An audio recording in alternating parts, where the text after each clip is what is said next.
Setting it up, it should be just a minute.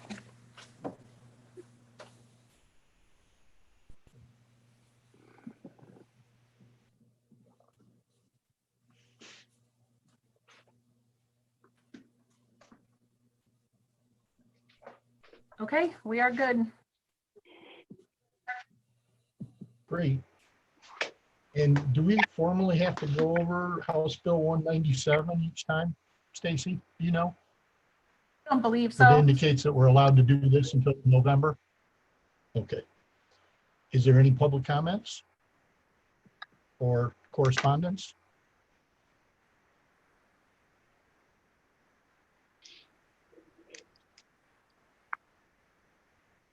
Okay, did everybody have a chance to look at the minutes? Yes, I make a motion that we accept the minutes. Okay, Second. that was there. In a second. Any further discussion? All in favor? Aye. Hi. Aye. And can Any we opposed? do a thumbs up for voting, or do we need an audio vote? Well, I think everyone voted yes. We should probably do an audio. Just state your name and then how you want to vote will work. Okay, Renee, April financial report. Hello, everyone.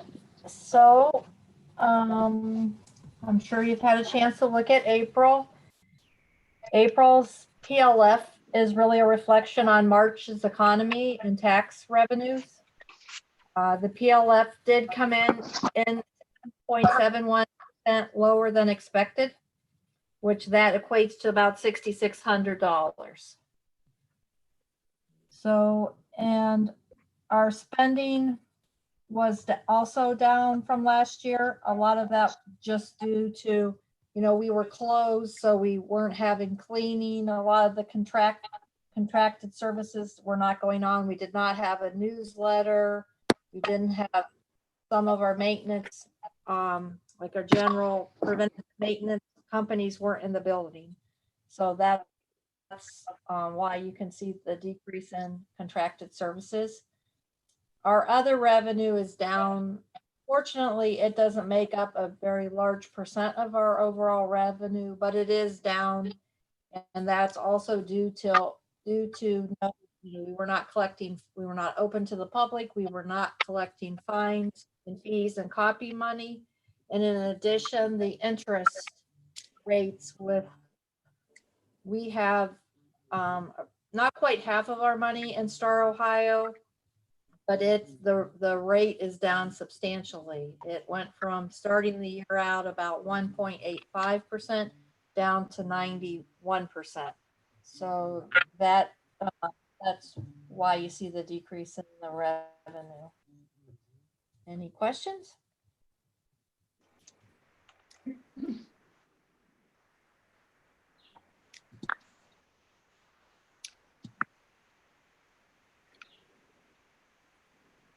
Latina makes a motion to accept the treasurer's report. Kirkowski seconds it. Oops. Thank you. Any further discussion, questions, or comments? All in favor? Aye. Aye. Any opposed? Okay. Thank you, Renee. Want to talk a little bit about the budget? Yes. So we are reviewing the budget, and just as a reminder, the budget hearing will be held by Kent City Schools on June 16th, as they are our formal taxing authority. At this point in time, it's as far as the revenue is concerned, I followed the OLC. I reached out to the county auditors, and everyone is just trying to make their best guesstimate.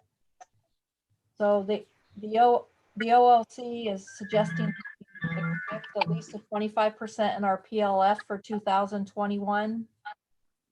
The county auditors do expect the delinquent taxes to increase, but they are not in a position to make a guesstimate on what percent. So I felt at this point in time, it was best just to leave revenue, the tax estimate as at what it was certified.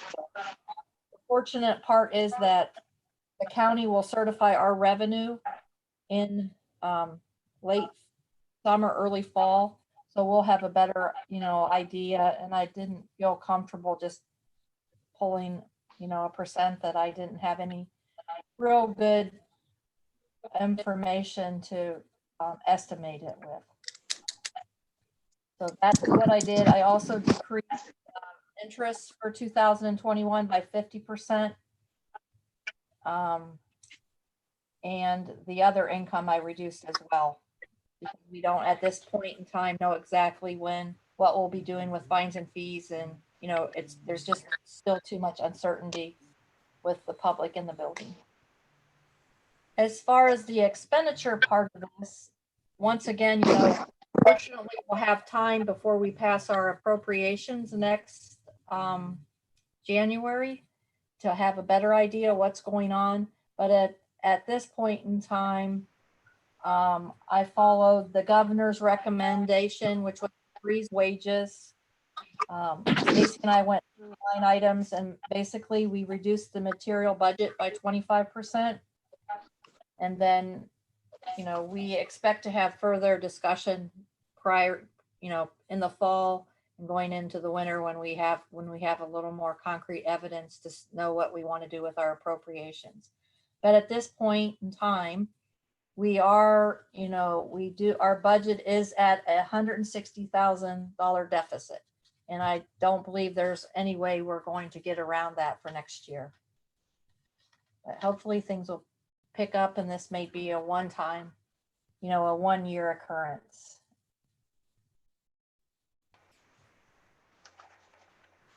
Any questions?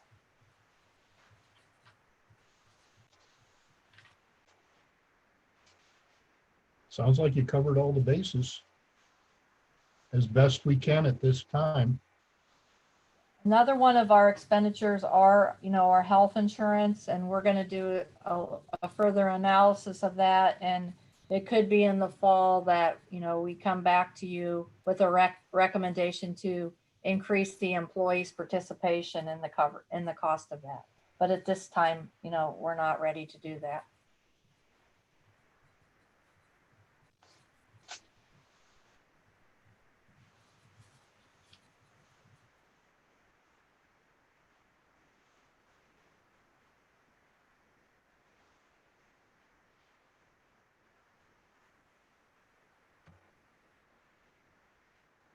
Everyone have enough information to make a motion?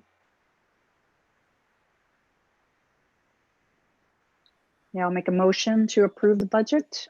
Palcho? Is there a second? I'll second. This is Asad. Any further questions, comments, or discussion? All in favor? Aye. Hi. Aye. Aye. Any opposed? Okay, thank you, Renee. You're welcome. Do you get to handle the library fines? Stacy's going to discuss that. Well, you're going to hand that one off quick. Uh-huh. You did. She's an expert on this subject. So we have not been collecting fines for overdue materials since the building closed on March 17th. I'm just asking, I guess, for a recommendation from the board or for you to approve how you want us to move forward with fines. I would recommend at a minimum continuing to waive fine collection while the building is still closed. So even during curbside pickup, we would be waiving fine collection until the building reopens. Or we could also, because we don't know the duration of how long this is going to last, we could also waive fines through the end of 2020. So December 31st, 2020. That's partly based on, I had a conversation with the Kent Health Commissioner last Friday, and she was concerned about staff handling currency. So if we wanted to make it a little safer for staff and patrons, we could waive fines through the end of the year and then revisit it for 2021. But at a minimum, I think we would want to continue to waive them until the building reopens to the public. So I don't know if any of you have a strong feeling one way or the other. Well, I would think if there's a concern with handling cash, then just waive them for the rest of the year to make things easier for everyone.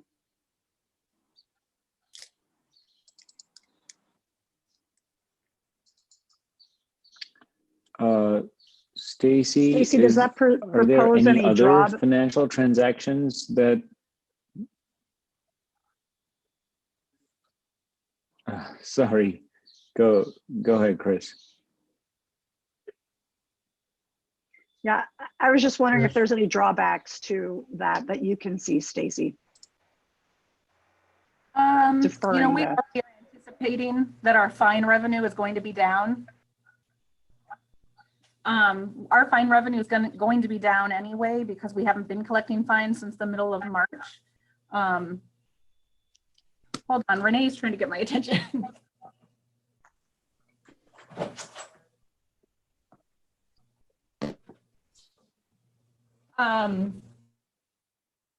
Sorry, I don't, we already anticipate fine revenue to be down.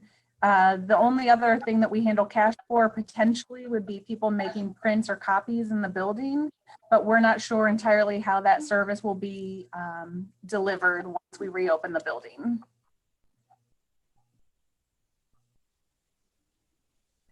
We expect for a while it will and I be, guess they at are the going to end be of the very Stacy, I flexible and wanted to- lenient. Assad?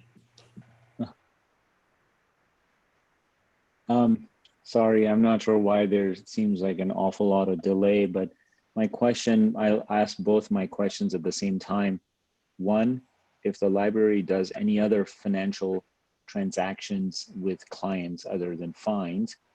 And the second question, separate, is my question would be, and you are an expert, Stacy, but removing fines, although perhaps health-wise safer, does that go into a notion and a culture of now I don't, I'll check out a book and I'll return it whenever I feel like it.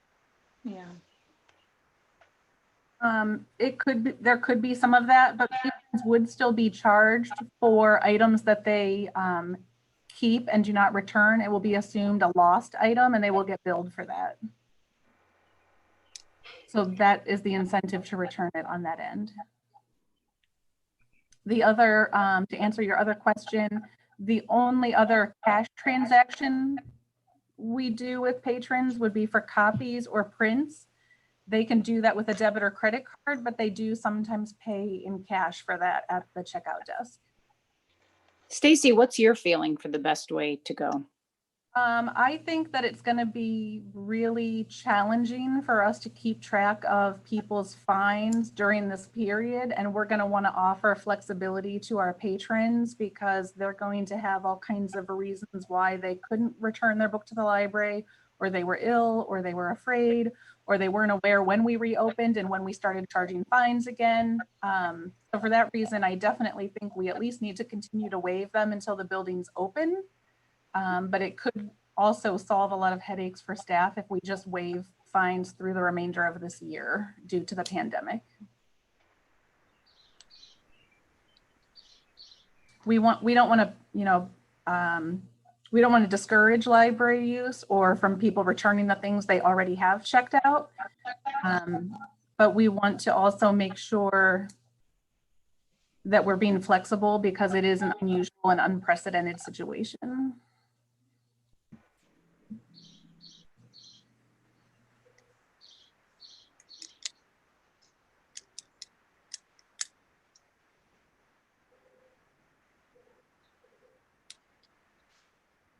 Is this something that we would make a motion about or just give you, Yes. you You know, should. whose Yes, whose we decision? would- Is this a I board would need a decision motion. or? Yes. All right.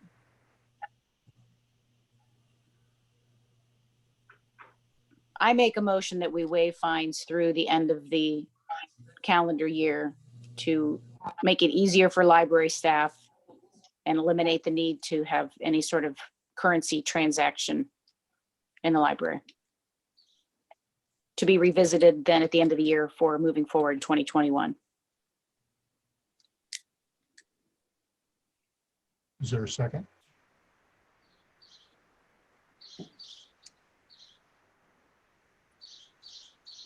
Can I don't know the procedural process, wanted another question to, or adjust Aaron's motion to not necessarily go to the end of the year. Why don't you make a motion till we want to revisit something like that, so that if something is very different in November, let's say, you can put it back in place. I'm fine with that.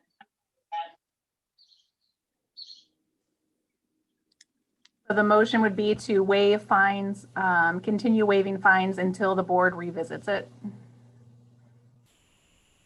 I'm fine with that. Whatever you feel is in the best interest of the library, Stacy, is I'm fine with that. So to amend I'm that, fine with that also. my motion is fine. I'll second that. Great. Any further So discussion? just a quick, oh, I'm so Sure. sorry, quick question. So then communication to the public is just something like until further notice, or how Yeah, it do would you have to foresee be until that? further notice. Okay. Okay. At the end of the day, it's about getting the materials back, right? So that they can be redistributed, Mhm. right? Bottom line. So, and we have plenty of touchless options for folks to do that. We feel, right? Yes, no, I guess that's a question. Return Or items, contactless options, yeah. for them to return items, yes. And we do have 2 different contactless ways for them to pay fines also. Okay. Okay, all in favor? I Any opposed? Is that an opposed or a delayed aye? You losing? Were you clear on the vote, Stacy? Yes. Oh, I got a thumbs up. Okay, okay, that works. I didn't want to muddy things with that. I'm glad that we got that taken care of. Thanks. Stacy, is there any merit to moving to cashless? Or would that create a whole lot of issues on the same basis that we just look at credit cards? That was something that I discussed with the health commissioner last week. I think that would be really difficult for a lot of our patrons. We know lots of them don't have a debit card or a credit card, so I don't think we could ever say that we were going cashless, no. Okay. Did she offer any recommendations or suggestions as to what, like, some of the local businesses, like I think about like a coffee shop, people are probably more inclined to pay, you know, for a $2 or $3 cup of coffee with cash. I could be wrong, but like, did she offer any guidance or suggestions as to how those businesses are handling the cash situation? We didn't talk about how other businesses were handling it. She just asked if we had a contactless way for people to pay if they wanted to, and I told her that we did, and she was happy with that. Okay, good. Are there any other financial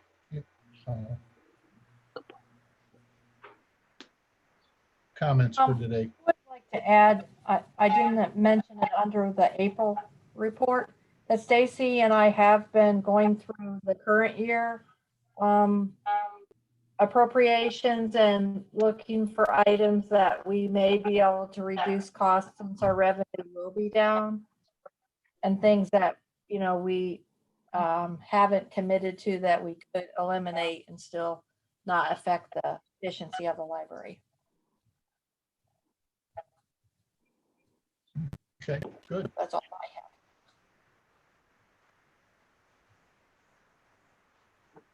Okay, unfinished business. I just wanted to, I think you read in my director's report, some of the updates about how we're handling the COVID emergency. Our staff has been really busy working hard to implement curbside, which will go live on Tuesday. They have packaged right now bags of things to pick up for about 300 patrons right now to pick up starting Tuesday. And we're individually calling each patron to let them know that they can come in starting on Tuesday to pick up items that are here for them. Want to make sure we thank Erin Latina's mom for the donation of face masks for the staff that allowed everyone to return to the building the week of May 4th to start working. And other than that, you know, we're going to get through the curbside phase first before we start to look at what our next phase will be and what possible timeline that will be on. I did, like I said, have a great conversation with the health commissioner last Friday. One of the things we'd also discussed was whether or not the library would require patrons to wear face masks to enter the building. And she highly recommended against requiring it. She said we could recommend it, but she did not recommend requiring it, which I was happy to hear because a managers meeting that I had earlier in the week, the management team also decided not to they did not want to require face masks either. There's a quick update on that. One other thing I just want you to be aware of is the library had been paying the staff under our emergency closing policy since March 17th. We are no longer paying anyone on that policy. Staff returned to work inside the building the week of May 4th, and everyone is back to being paid their regular wages for hours they're working in the building. Just so you're aware that ended and we are no longer paying any staff that way. Stacy, how will the curbside pickup work? Do people have to make an appointment? They have a time slot? How does it, what's the logistic of that? They will just, once they get a notice that they have holds available to pick up, they come to the library and we have 8 marked spaces with signage in the parking lot for curbside pickup. And they would follow the instructions on the sign. So it tells them what phone number to call, and then they tell us which space they're in and their last name and an identifying piece of information from their barcode number. And then staff will take it out to their car. They're asked to open their trunk and stay in the car. We put the items in their trunk and close it for them, and they're free to go, and with the staff go back to the building. Nice. Yay. I will share there's a lot of bags. I was over today to sign checks and there are a lot of bags ready to go. So There are. thank you. That's real good. And I like the idea of the trunk. That seems to work out real well at the farmer's market each Saturday. And I think it keeps a safe distance for the employees as well as the patrons. So Yeah, I do want to reiterate that. Go ahead. Sorry. The staff is super flexible and creative and coming up with all of our procedures, and we're really looking forward to getting started for everybody on Tuesday. Great. Is there any other unfinished business? I don't have anything else. Okay. How about the paid leave policy? This policy, which I shared with you, was provided to us by our legal counsel. We're required to follow new federal acts that were approved, and this policy will be temporary, just lasting through this pandemic to allow for some paid leave opportunities for staff that need them due to coronavirus issues.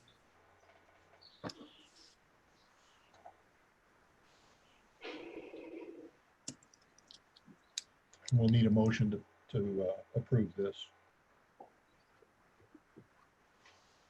I make a motion to approve the emergency pay measures.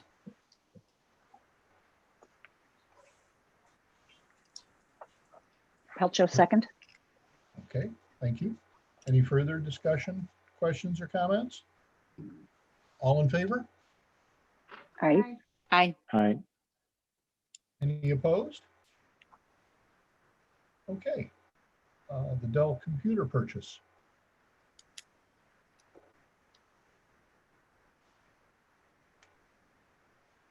Can you hear me?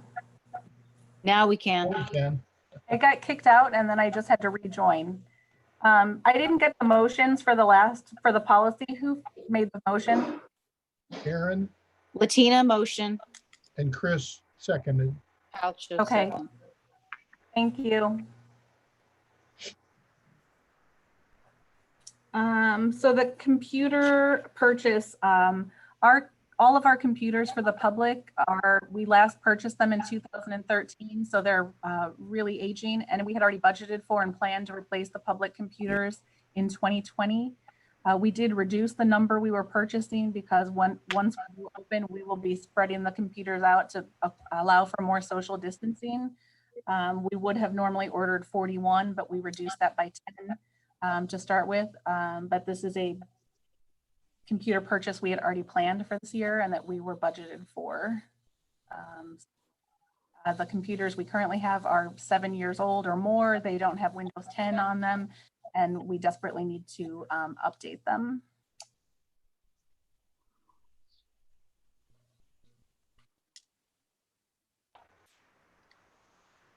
I'm happy to make a motion. Is it time, John? Great. Thank you. Yes. I move to for the purchase of the computer. I don't know if I've heard of a 7-year-old computer. That's, in computer terms, it's prehistoric. Yes. Latina, I will second that. Great. Any other comments, questions? This All in is, favor?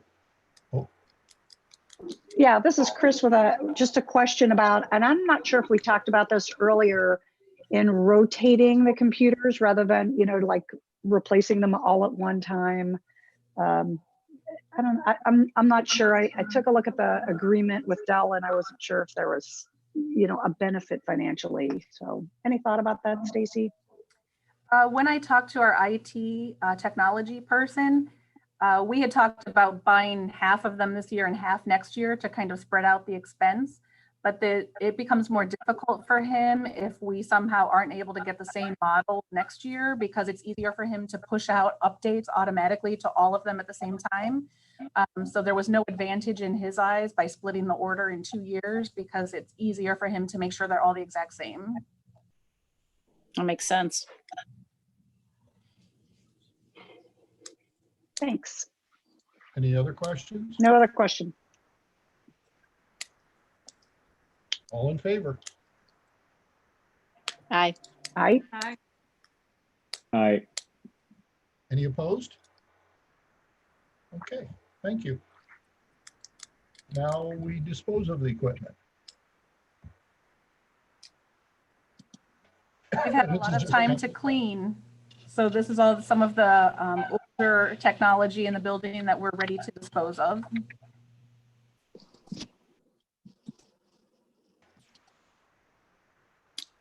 Where does it go, Stacy?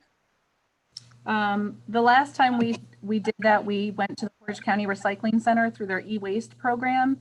I believe they temporarily are halted on accepting equipment, so we would have to find another e-waste recycling contractor, and we would do so by reaching out to other libraries in the area to see who they're using. Okay. I make a motion to approve the disposal of the obsolete computers. Second, Metcalf. Great. Any further discussion, questions, or comments? Yeah, I have a question. This includes the existing computers that you're replacing? It does not, no. Okay. And regardless, a side question to that and this one, do you pay for the e-waste, or do you get, does someone pay you to take your e-waste, or do you have to pay them to take your e-waste? In the past, when we give it to Portage County Recycling, there is no cost. I'm not sure yet if there will be a cost with a new vendor.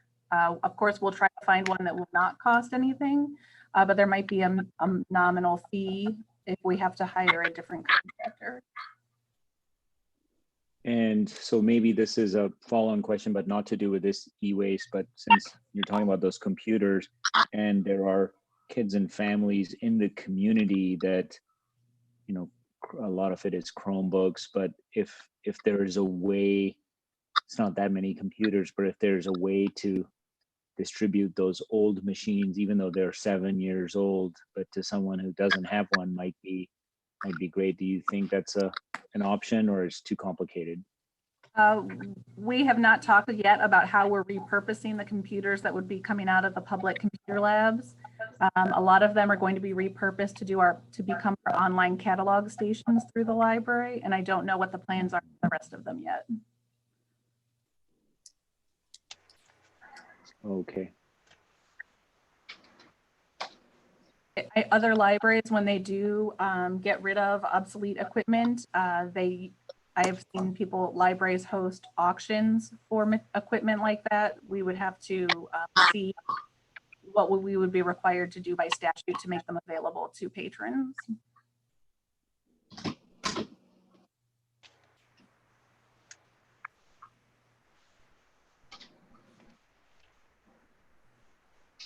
Any other questions? All in favor? Or did we do that? Aye. Aye. I think we, Aye. any opposed? Okay, is there any other new business? I don't have anything else. Any discussion items?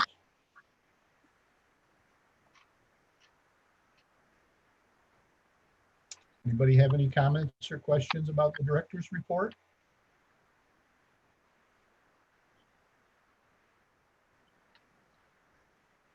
So we have a resignation and a retirement. Continuing ed, we'll take a different look going forward. Any need for executive session?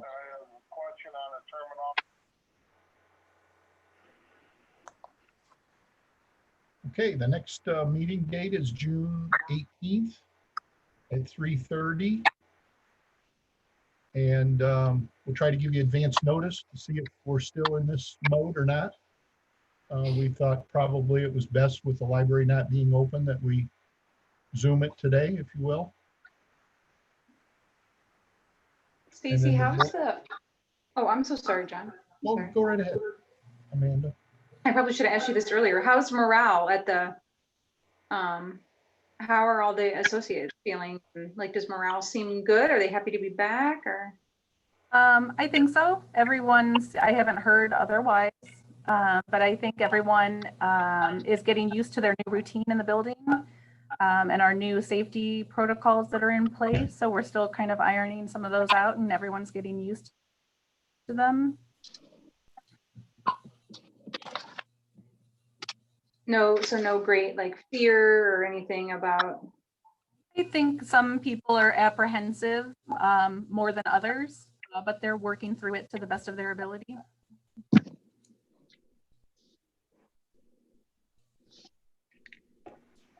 I have to say, Stacy and John and everyone else, I think it's very commendable that you've kept it together and not done reductions in staff and kept everyone on payroll through this time and for the foreseeable future. So it's deserves a good high commendation for you, Stacy, and your leadership. I second that. I Thank you. heard that. Echo. All those in favor. That's right. Thumbs up.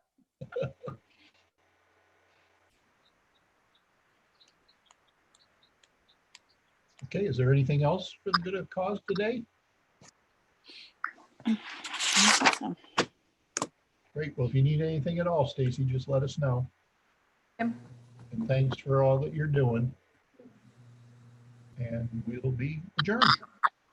Thanks, everybody. Thank you so much, everyone. Thanks, everyone. Thank you. Bye, Have a nice everyone. evening. Have a good Bye-bye. night.